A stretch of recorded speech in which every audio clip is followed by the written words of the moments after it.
the mission of our business then is, if we're going to view somebody as a member, we're going to figure out where they are today and where they want to be, where they want to go. And even if we don't offer that today, our job might be to figure out, how could we help them from the thing they came for us to solve today? How could we solve that? But then how could we also look ahead and say, well, here's where they want to be, or here's where we believe they want to be. And time and experience, might teach us that. But then it's all about kind of building the business to take people from the next stage to the next stage to the next stage, and ultimately almost view that our relationship is one for life.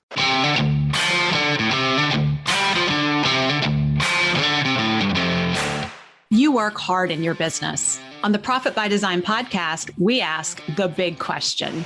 What has your business done for you lately? Hi, I'm Dr. Sabrina Starling. I'm the business psychologist, the author of the 4-Week Vacation and the How to Hire the Best series, as well as the founder of Tap the Potential, where we coach entrepreneurs like you to design sustainably profitable businesses that give you more time for what matters most and more money in your bank account than ever. Because after all, we believe work supports life, not the other way around. Weekly on the Profit by Design podcast, we bring you tips, tools, and strategies from our own experiences and from the experiences of our guests who are entrepreneurial thought leaders and real life entrepreneurs, all to support you in making intentionally profitable and sustainable business decisions to live the lifestyle you desire. Profit Designers, the 4-Week Vacation, the entrepreneur's ultimate guide to taking your life back from your business, is now available. Go to 4weekvacation.com, grab a copy of the book, and be sure to follow the steps there to claim your bonuses. When you purchase the book, you are eligible to join me for my upcoming live training, the 4-Week Vacation Better Business, Better Life Jumpstart. Plus, and you'll also get an invitation to an exclusive VIP closed door training with me to identify the true profit potential within your business. Just follow the steps at 4weekvacation.com, and I hope that the 4-Week Vacation book inspires you for what's possible. It's time to take your life back from your business. Well, John Jantsch, welcome to the Profit by Design podcast. I think this is the second time I've had you on the podcast and the third time I've had the privilege of interviewing you. That is correct. But you're probably better remembering than me. So if you say so, it is. I have a very vivid memory because I know that the first time you agreed to come on the Profit by Design podcast, I was so floored because in my early years when I was developing Tap the Potential and I was learning marketing was so foreign to me. And I knew I was just so determined if I was going to have a successful business, I knew I had to learn marketing. And so I was out there talking to people and asking, what are the best books on marketing? And duct tape marketing was consistently mentioned in my circle of, coaches who were trying to build their businesses. And so it was such a huge, and it's still such a huge honor to get to talk with you. And one of my favorite things about being a host of a podcast is getting to know people and being able to read a book and then have a conversation with the author. So as I prepared for the interview today, I came at it from the perspective of, what is a business owner who's reading this book? What are they wanting to know more about? And so that's some of the questions I'm going to be asking you. I want to introduce you to our audience because not everybody may know you. So what you need to know about John Jantsch is he's a marketing consultant, speaker, and author of Duct Tape Marketing, as well as The Referral Engine, The Self-Reliant Entrepreneur, and The Ultimate Marketing Engine, which is his latest book. He's also the founder of the Duct Tape Marketing Consultant Network, which trains and licenses independent consultants and agencies to use the duct tape methodology. The other thing I want to share about John is he attended our Breakthroughs retreat in 2020, right before COVID, and shared with us excerpts and thoughts behind The Self-Reliant Entrepreneur. And everyone who attended the retreat got that book as a gift. And I continue to hear people referencing quotes from that book. It's a very, very impactful book, very different from the other books that you've written. It was very challenging, but fun. Just because of that, it was so different. Yeah. So I want to go with you on your journey as you've developed your business, because you started out like so many of us start out, that we have an idea that we want to be in business and we want it to be successful. You said you started a marketing consultancy practice and you just kind of scrapped things together and you realized that wasn't the way to build a profitable business. So take us back to some of the early years and some of the things that you learned. Well, yeah, so I did. I right out of college, actually. I went to work for an ad agency, and that's kind of where I learned the business, so to speak. But about 5 years in, realized that I kind of wanted to do my own thing. The only thing I really knew is I could hustle work. And, sad to say for a lot of business owners, that's half the job.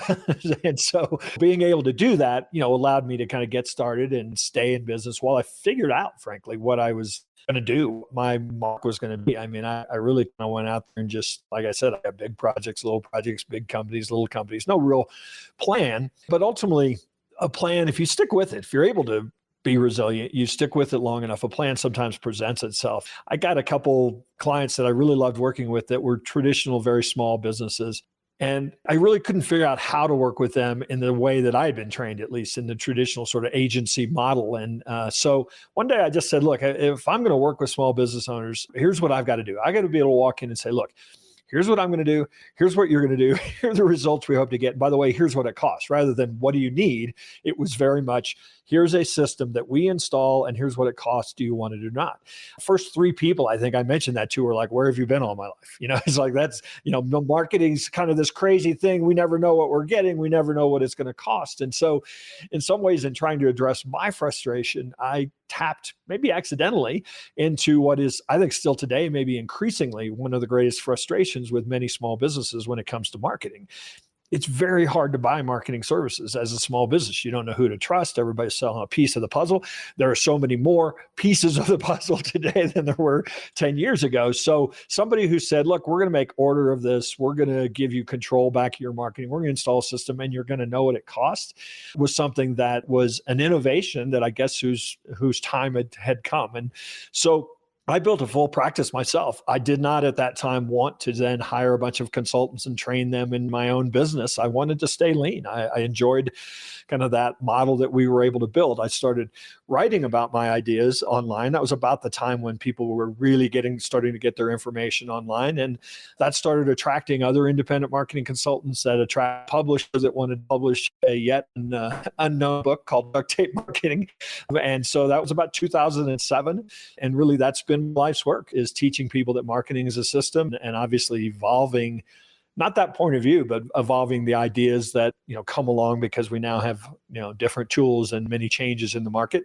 And now, as you mentioned it in the intro, I have a network of about 150 consultants that license and use and install the Duct Tape Marketing system, working with thousands of small business owners really at any given time. That's amazing. And I'm really curious because in the Ultimate Marketing Engine, one of the points that you just make loud and clear is we need to stop focusing on driving revenue and having transactions in our business and really focus on the customer success. What does it mean to our customers to be successful, and how do we go about setting them up for success and then growing with our customers, which, by the way, we have many who listen who are big pumpkin planners. And I love the Ultimate Marketing Engine because it maps right onto how you pumpkin plan your business. And I think when you pumpkin plan, sometimes you can stop short. And in terms of getting to know your ideal customers and how you attract more of them, and you really spell out in the Ultimate Marketing Engine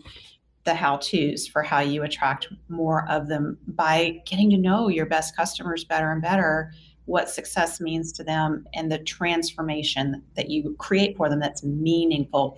I'm curious for you, as you look back on your own business journey from the very beginnings, how does that map onto the Ultimate Marketing Engine? What were you noticing that your clients wanted that provided transformation, and how did you stumble? I have a feeling you stumbled into it because that's how we all do it. Absolutely. Yeah. So how does that map on for you? Yeah. So one of the biggest, people always ask, what's the biggest mistake small business owners make? And the one that I see always is if we sell a product or a service, there is this belief that anybody who needs that product or service is a potential customer, or even if they kind of need that product or service, they're a potential customer. And I get it. I mean, I'm not against revenue by any means. And that person shows up with today's dollars saying, I want to pay you to do this. And you think, well, we don't really do that, but how hard could it be? We get really sucked into that trap of chasing today's dollars. And what I think that is so hard and really takes time and experience to learn is the opportunity cost that's lost in doing that. Meaning that if you've already got an ideal customer, a customer that you provide a lot of value for, your best use of your time, actually, instead of learning today's new social platform of the week, might be on really spending time figuring out what else could I do that would deliver value to these people that already trust us. I mean, we all know this. I mean, I'm not telling anybody anything they don't know. We all know it's so much easier to do more business with people who we've already gone through the whole thing of convincing them we're the real deal. And now they just want to know, what else can you do for me?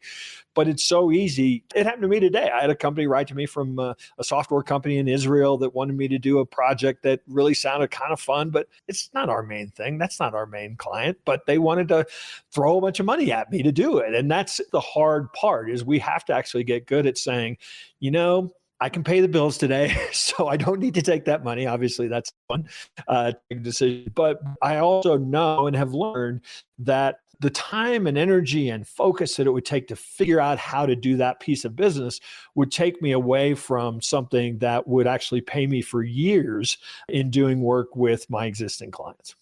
That is such a good point. I hope everyone hears that. I think it's one we need to be reminded of over and over, because it's so tempting to, the dollars are right there. We can make it work somehow, but it takes us off track from serving our top clients and customers. So when you think about, you have a great story about your members only jacket in the 1980s. And I remember I had a members only jacket too. And I remember the feeling that I had when I put that jacket on. And you talk about creating members rather than customers. And that's a whole different relationship. So what does that mean to create members? Yeah, it's funny, just as a side note, the slogan for members only jackets was, when you put it on, something happens.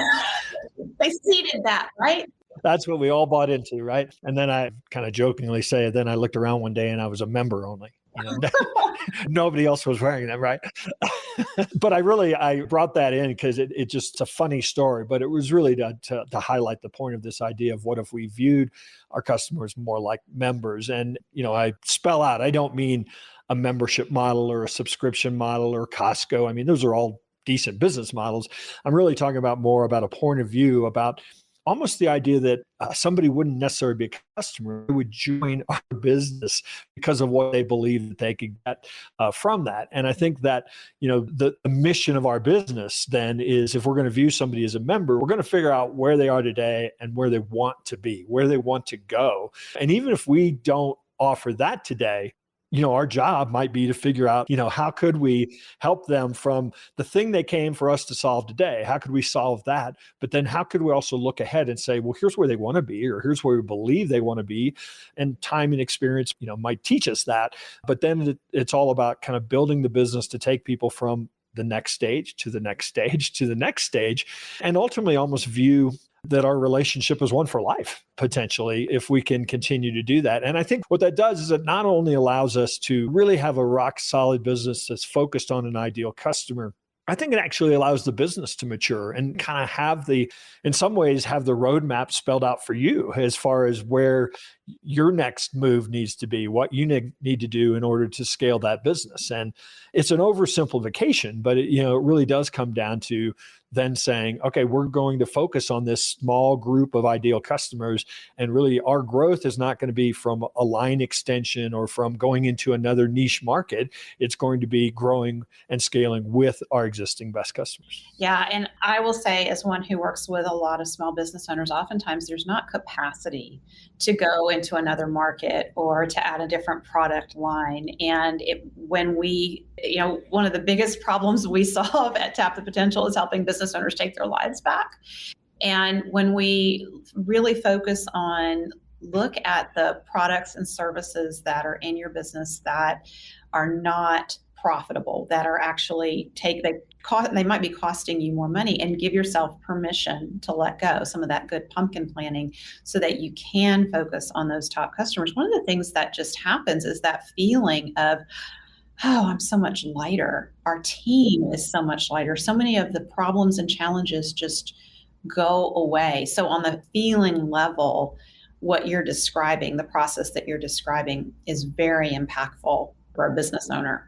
Well, and let me throw another benefit at it is it takes away price resistance as well, because that person that already believes in you. I mean, if you went out there and said, you know what, I'm going to start a business where people can come to my house for a weekend and spend $6,000, $8,000, $10,000, and I'm going to put it out there to the world. Well, maybe some people would take you up on that because your sales copy was great. But I guarantee you the people that had spent $500 with you that already got some value, that realized, oh yeah, this is the real thing. I mean, they're going to line up for that. And obviously I'm talking about part of your business model that exists today. But I think, that's where I'm guessing, you started out, you got clients, you started building things, you started building an audience, and all of a sudden then you start thinking, what's the next thing for them? Well, it's this retreat.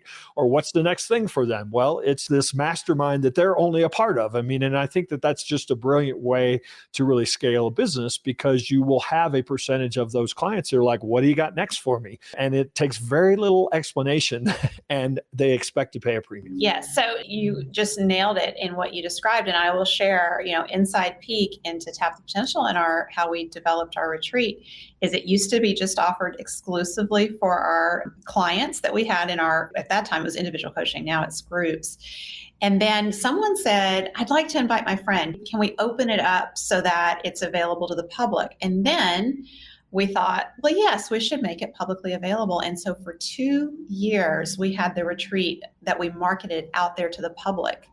And it was the hardest work. It was so expensive and it was exhausting. I remember one night doing a webinar and it was like 8 p.m. I lost my voice because I had been talking to people all day long. We were trying to fill that retreat. And I just thought, this is crazy. And so we decided the next year, we're going to keep it to clients who are already in our Better Business, Better Life program. Those are the ones who are eligible to attend the retreat. It's a smaller retreat. It's more intimate.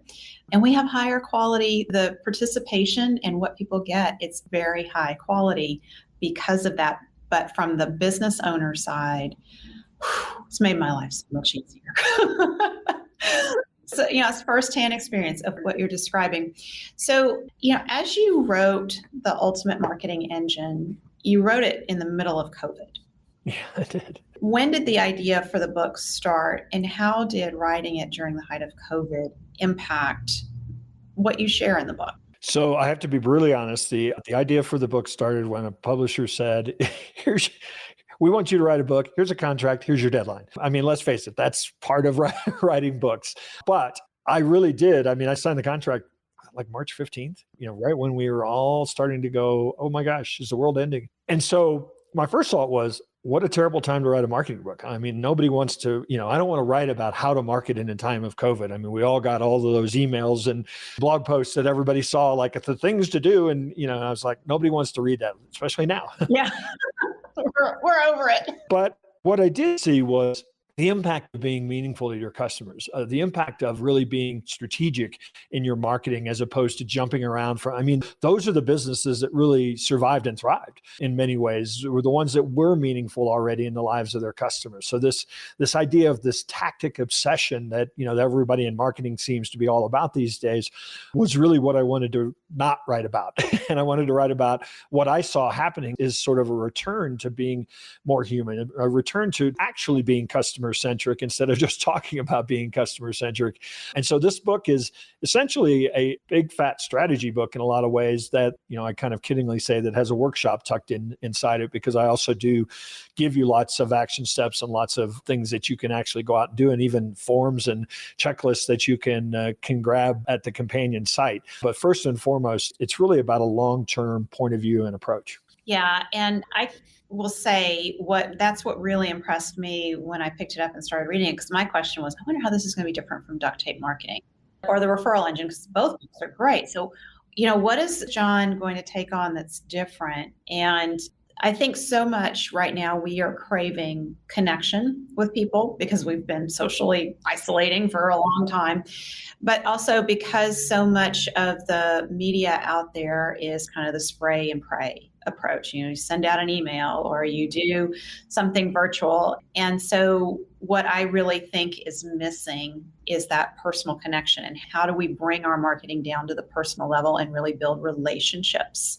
with our clients and customers so that we know what the transformation is that they're seeking. And since the book has come out and you've had some feedback, you've had people utilizing it, what are you seeing as the places where people are stopping short? Like maybe they're taking chapter 1 and they're going gung-ho, or chapter 2. Where's the goal that's being missed?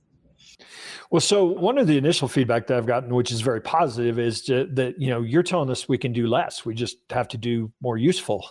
And I think that that's actually been good news for a lot of small business owners, because I think a lot of the stress in marketing a small business is that you think you got to do everything. You think you've got to be everywhere. And certainly I'm saying, no, that's not true at all. Go deeper rather than wider. But the part that is the most challenging for people, we talked a little bit about this idea of, taking your customers where they want to go. I think a lot of people can read that and go, yeah, okay, that makes sense. So I tried to introduce a somewhat innovative concept. It's probably the biggest innovation in the book, that I call the customer success track, to try to give people a tool set for how to actually do this. What are the stages? What does somebody look like in that stage? What are the characteristics? What are the challenges that they're facing in that stage? And then what are the milestones that we need to accomplish to get them out of that stage? And I map it out completely for marketing. If you get this book, if nothing else, you're going to have the complete roadmap for what you should be doing in your marketing as you progress and mature through those stages. But my real hope and goal is that people take this and say, hey, I can apply this to my business as well. It doesn't matter what I do, even if it's a home service business. I mean, obviously, professional services, certainly Sabrina, the business you're in. I mean, the idea of a customer success track is pretty easy for you to conceptualize and apply. But I think that many, many other businesses who hadn't really thought of this idea of maturing their customers, it's going to be the real proof in, can people wrap their arms around this? And, again, I give a lot of tools, and I'm going to be doing workshops, just around that idea, because I think it's probably the hardest part for people. And, I've actually had some feedback from people who've read the book and said that idea, I just don't see how this would, I'm a remodeling contractor. How would this apply to my business? Yeah. So let's take that, because we have a lot of remodeling contractors that listen to Profit by Design. So once the job is done, how do you nurture that? Well, first off, I think you can create a customer success track in the way in which you serve the customer. So, there are many stages already built into, say, remodeling, in getting the work done, getting the design done, figure out how you're going to start, getting the work done, all the changes that happen, making sure that people, are thrilled at the end of it. So there are many kind of stages built in. And so first and foremost, if you did nothing but map out what those stages are, map out what's going on, map out how your customer is going to be feeling in those stages, for example, because I guarantee you when drywall sanding comes around, they don't feel very good. And so just having an understanding around those, but then also documenting, what are the milestones that we have to make sure we get across or we communicate or have happen. In a lot of ways, you will create a better service, roadmap by doing that. But I think then at a bigger level, what else is going on in your customer's ecosystem? What are other things that maybe they're not hiring you to do that are part of them having a better life in the home that you remodeled? And I think that's what gets people, if you start thinking about that, and so then you're focused on, the result or the impact that you're having, as opposed to simply, we signed a contract to do this, we delivered fired, see you later. But so that's where I think the idea wheel needs to start for you.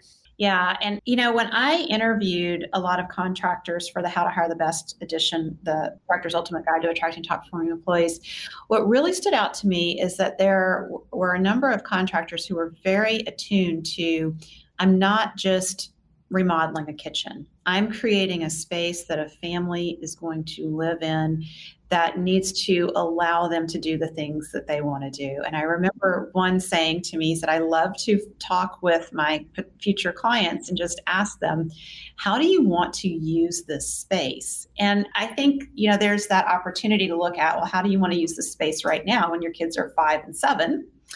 Versus, thinking through, well, what might you want to do when they're 10 or 12 or 15 or 20? What does that look like? And then start thinking about, what is this client going to need down the road where possibly I might be relevant again? And how do we maintain a relationship and stay relevant in their lives? And the other piece that I would imagine people might stop short on in the Ultimate Marketing Engine is the fourth and final phase, which is scaling with your customers and teaching them how to refer and really showing what you're doing in your business and helping them and supporting them and applying it for themselves. The whole fifth step actually is ultimately I even start that chapter, I think, saying this is essentially about referrals, because that's really the ultimate way to scale with your customers, is either through them referring you, through strategic partnerships that you can create by bringing, your clients. Obviously, this works mostly in a B2B arena, but bringing your clients together, teaching them how to market better, teaching them how to get more referrals. Even if you're a remodeling contractor, think about bringing your subs together and teaching them how to build better businesses. I mean, guess who they're going to turn to anytime somebody wants to remodel a home? I mean, that's kind of the idea. I mean, even going to your existing, customers, and I talk about this idea in that, last step of going to your best customers. And let's say, I'll give you an example. This is the best way to explain it. Right? I had another author come to me and say, look, I've got, 5 books and I've speak on big stages, but I don't really have a brand. I don't really have any back-end products. We want to develop a whole roadmap for that.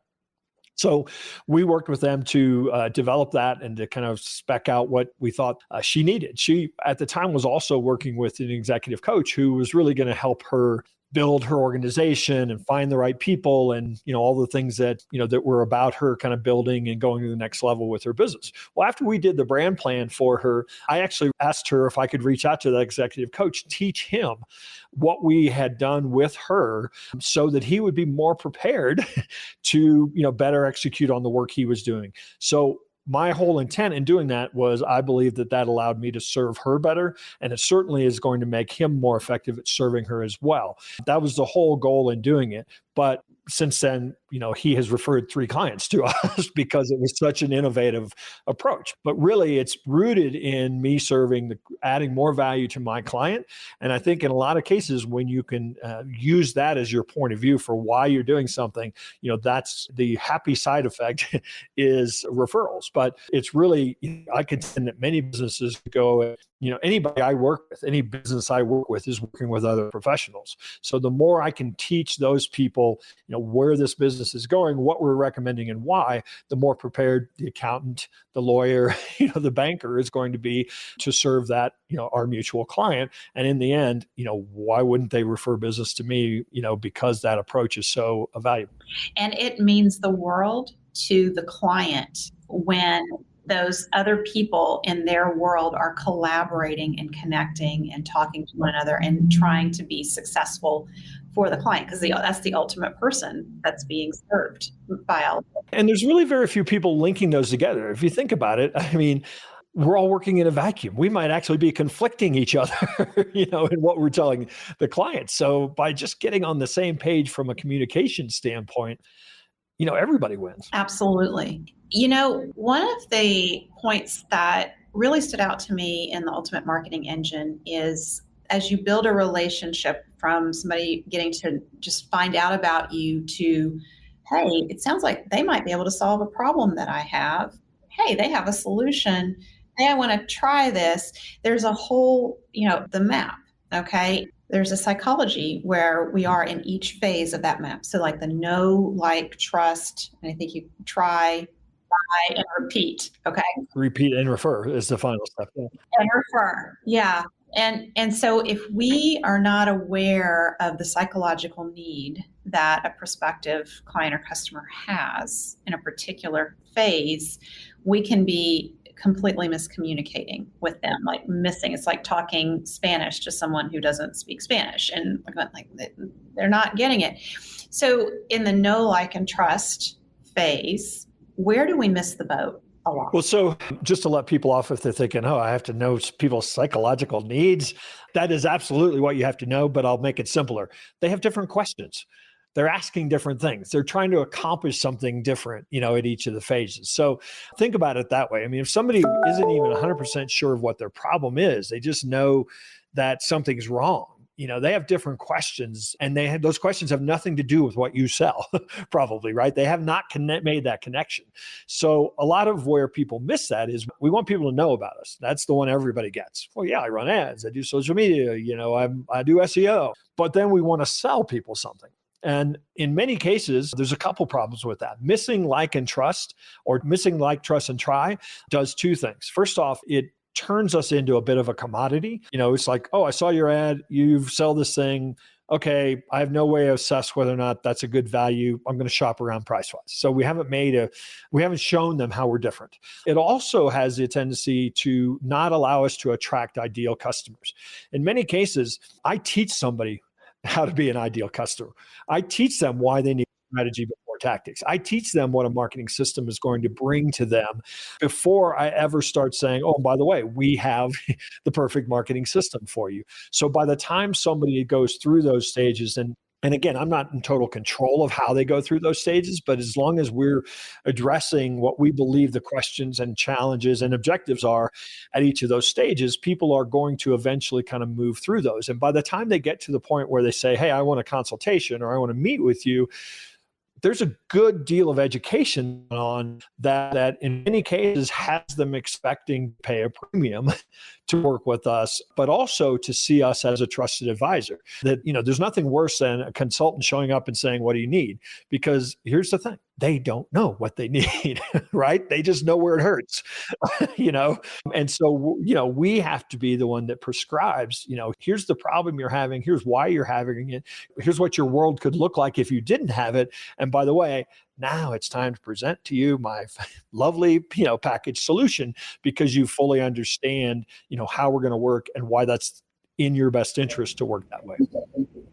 Yeah, it's really that communication of, I get you. I get what you're going through, and here's the solution, and it's going to make these things better. But the relationship building is happening throughout. And that's what makes, you said price irrelevant, because you demonstrate the value. And in terms of looking ahead for small business and the challenges that might be coming down the road, possibly inflation being one of them, and everyone is concerned about being a commodity and, people making choice based on price. One of the things that we touched on earlier in the conversation is about when you're getting to know your best clients and customers and what their needs are, you're creating that opportunity to innovate. And when you do that, you become so unique that price is not going to be a part of the conversation. And at the same time, I believe it's important that we be able to show value. And a lot of times when I talk to small business owners about intangible value that's being created, it feels like it's kind of fuzzy and woo-woo. It comes from getting to know your top clients and customers and what they most want. You have some great questions in the Ultimate Marketing Engine, and you suggest that we sit down and we talk with some of our clients, particularly newer clients, and ask some of these questions. And I love this. Would you share some of the questions that you think are important to ask? Well, so one of the things that in years of going to customers and saying, what is it that makes you unique? I've discovered that they don't know. Businesses don't really know. It's like, well, we've got this thing and we do it better than anybody else. And then you start talking to their clients and you start asking, well, first off, things like, how did you find them? Why did you decide to go with them? What do they do that others don't? And listening for the question beyond the question. So we never take like, what do you do that others don't? Well, they provide better service. That's not very helpful. And everybody claims that. What does that mean? And so we start really then pushing and saying, well, tell me a story about a time when they provided better service. And what happens is we ultimately end up hearing themes and phrases that are repeated all the time that are really people saying, here's the problem they actually solve for me. And it's never they have the best this or, they have the best that. It's always they show up when they say they're going to. They clean up the job site, meticulously. They listen to us, like nobody else did. Those are the problems that people are trying to solve, and those are the things they're not getting from everybody else. And to me, those really lead to clues for what your kind of opening message ought to be. It's not about we've been in business so long or this is what we do. It just floors me how many websites you go to and they say we are a remodeling contractor. Okay, I kind of knew that, but I have something along the lines of talking about the experience of getting remodeled is your home remodel is just as important as the finished product. Now that's starting to address what's really bothering me. That's starting to address the problem. I actually come out and just plainly say, nobody wants what we sell. I mean, they want their problem solved. And one of the ways that you communicate instantly that I get you is to get the problems that your business is solving for your ideal customers. And, in addition to those interview questions, which we do all the time and have done for years, increasingly today, people are turning to Google and leaving those 5-star reviews. Mine, every single one of those for the words and the phrases that come up time and time again, because that's some of the, not only could become your core message, it could be topics for blog posts, it could be email subject lines. Use the words of your customers because they can say it in a way that probably your other ideal customers want to hear as well. Yeah, I cannot agree more that is the gold. Use their language. I think sometimes when we do the pumpkin plan with our clients and they do the wish list interviews and they don't take notes on what's being said, or they just or make a summary of what was said, you miss all the subtlety of the words and phrases that your top clients are using. And it's those words and phrases like attracts like. So when you use those words and phrases and put them out there, it will catch the attention of the right people for you to do business with. The wrong people will go right past them because they don't speak the same language. And look for those phrases that are emotionally charged. I mean, that's the real gold. I mean, I'll give you one example, and this sounds really goofy, but we had a lawn service. It was a subscription lawn service there in Texas, so they mowed year round. And, I think they had some line about like, lawn mowed for as low as so basically all on price. We looked at their reviews, we interviewed their customers. We saw like 4 times somebody say, I just love coming home on mowing day.